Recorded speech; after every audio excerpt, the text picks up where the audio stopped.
I got brought up by my mum to be a gentleman. I was brought up to buy flowers, buy the meal, don't ever let her pay, don't ever let her carry her bag, open her door. So at school, as a teenager, I got mauled by women for being that way. You know, I got walked all over. Yeah. They liked me. They thought I was a nice guy. But I was the one holding their bag while they got with that guy. It didn't translate. And I knew as a guy, as a teenager, something wasn't clicking. And something about what I'd been taught about attraction by my mum, who taught me to treat every woman like a princess. Yeah. Something about that advice wasn't translating and wasn't working. Now, when I started hearing from these books written for women, if he likes you, he's already talking to you. I looked at that and I thought, God, I'm not a loser. I'm not someone who's got everything going wrong in their life and is like, you know, oh, that's why he hasn't got the confidence. No, I was like a guy who had some great things going for him, and yet still, I would look over there and go, no way.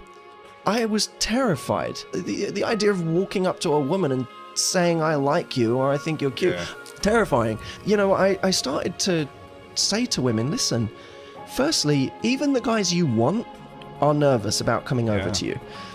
So you might have to do a little more to make this a possibility. So that's the psychology, when done in the direction of man to woman, is much more powerful, because men have these two instincts, provide and protect. But some of these instincts are kind of hardwired, right? What we're doing with a lot of our better nature is overcoming certain programming that we have.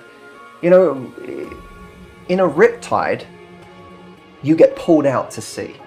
Your instinct tells you in that moment to swim back to shore against the current. Ignore the riptide, I just need to get back to shore.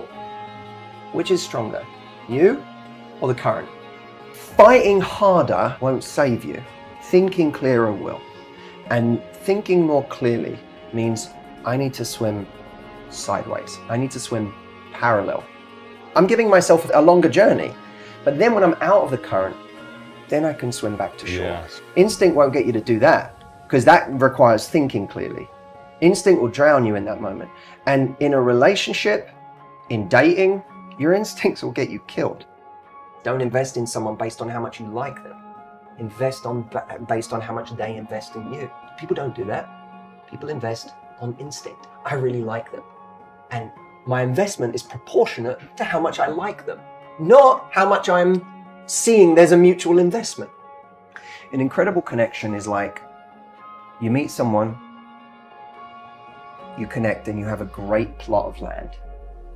This plot of land could be great because it's in the middle of a forest, could be great because it's on the cliffs overlooking the ocean. It's a beautiful place to build. But it's still just a plot of land. Let's see it for what it is. It's potential. Now what you need is two builders. Two people who are going to build something here. And that requires two people who show up each day and lay brick after brick after brick after brick, and slowly but surely create a castle. Most people have the experience of someone who joins them on that plot of land, and they both look at it and they're like, isn't this great? Look at the ocean. This is great. Look at the view we have here. Look at the trees. This is amazing. And they get real excited. And one of them might be willing to build. One of them might be a builder. The other one might just really like the potential of this plot of land. And then you have someone who's there building every day. They're doing the investment. I have the woman come to me who's building, and a guy who's left the construction site. And then 3 weeks later, he calls in after 3 weeks of ghosting her or just disappearing or just patchy communication and says, thinking of you. That's a builder who started building, then left the building site for 3 weeks and called him from home and went, how's the castle going? You can't build on your own. And the problem we have right now is there are too many people who value the connection instead of the castle. Castle becomes a castle because two people work on it, and it becomes unique and ornate, and there are secret passageways only the two of you know about, and there's an argument that knocks down a wall and then you build it up and fortify that wall. Interesting. And it makes it even stronger, and this one is uniquely yours. It's been built by the two of you. That's a relationship. That's why, you know, a 20-year relationship or marriage or 30-year relationship or marriage is special. is because two people have had to go through shit together. They've done things together. When I was 13, my parents took me to America for the first time. We go into Disney World and I learned something very interesting about myself there. Because of course I go in there, it's magical, but it was something that stood out to me, even more than Space Mountain, even more than the big ride, and it was the trash cans. On some level that maybe I couldn't fully articulate at that age, I saw the trash cans and I was moved by it. I said, someone cared enough about this place to theme the trash cans. It moved me. Often in a breakup, often when people are going through difficult times with their partner or whatever, the thing they go back to is, we had that amazing trip.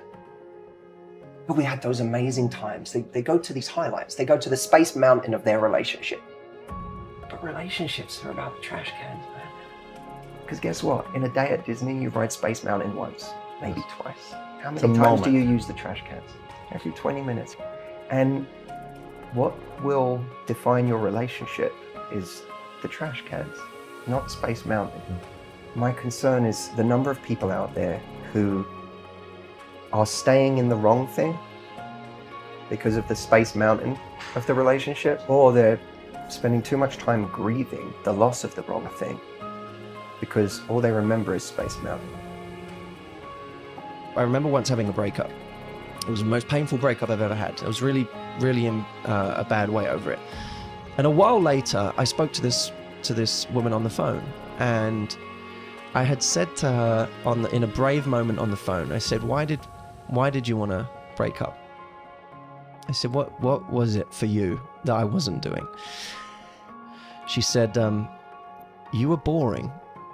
So I said, why was I boring? She said, when I first met you, you were the most ambitious person I'd ever met. And she said, I never met someone with such an ability to decide they want something and then get it. And she said it was so sexy. She said, but as we went into our relationship, the more time went on, the more that was all you were. You were super ambitious. You knew how to get what you want, but you were so one-dimensional. You know, it was all you did. Even in our free time, you were on the phone, you were on your laptop, you would talk about your business, you were always talking shop. There was never anything else you had to talk about. We didn't do anything spontaneous. We never went and had adventures. It was just all one track. And she said it got boring. Yeah. She was right. She was right. There was nothing I could argue with. And I realized something in that moment. One quality can make you really attractive, but it won't keep someone. It can make you sexy, it can make you intriguing, but it can even for a time make someone worship or idolize you. And that's someone that becomes not an attraction, but an addiction. I think there's also a greater sense of entitlement. The entitlement has people believing that it shouldn't be effort. You have to maintain that passion. You have to find new ways to excite each other. Me and my partner, we're always searching. We're always exploring each other. We're always trying to figure out, like, what's going to turn you on tomorrow? How do I do something that you didn't predict? Or how do I get you to know me a little less so that you get desire again? In relationships, you have to have both love and desire. Love isn't enough. Love is the thing that makes me want to get close to you. When I feel things for you, I want to know your mind. I want to know everything there is to know about you. I want to know what you're thinking. I want to know what you're doing tonight. I want to know who your friends are. I want to become friends with them. I want to get close to your mom. That's love. The desire to almost become merged. But desire exists in the space between two people. So you feel desire when there's a void and when there's some mystery and when you're still getting to know someone. So desire, ironically, is the thing that ends up creating love, because desire is like, I want to get close to you because I don't have you. And then when I get close, we feel feelings of love, but not desire now. If you really care and if you really are a team, you'll be able to trust each other, but you'll be able to give each other space to create that desire again. We're going to have days, weeks, times where we're going through something really serious, and our partner's job is to show up. You know? But a friend of mine who's kind of blunt said to me, some days or weeks you get to be needy and difficult and high maintenance and boring and, you know, insecure, and then you don't. We get to be those things for a time until we don't, until it gets too much for somebody else, because we need to be, at the very least, we need to show our partner we're committed to our own growth. I need to do the work to be the most loving, confident person I can be in this world. Sometimes you have to do something new. It doesn't even matter what it is necessarily. It just matters that it takes your brain to a different train of thought, a different idea, a different moment. We're so used to getting our house exactly the way we know it all the time and having the wheel just turning the same way. Sometimes turning the wheel on its side and giving yourself something else to think about is one of the most valuable things you could do for your life, for your relationship, for your mental health, for your creativity, for everything.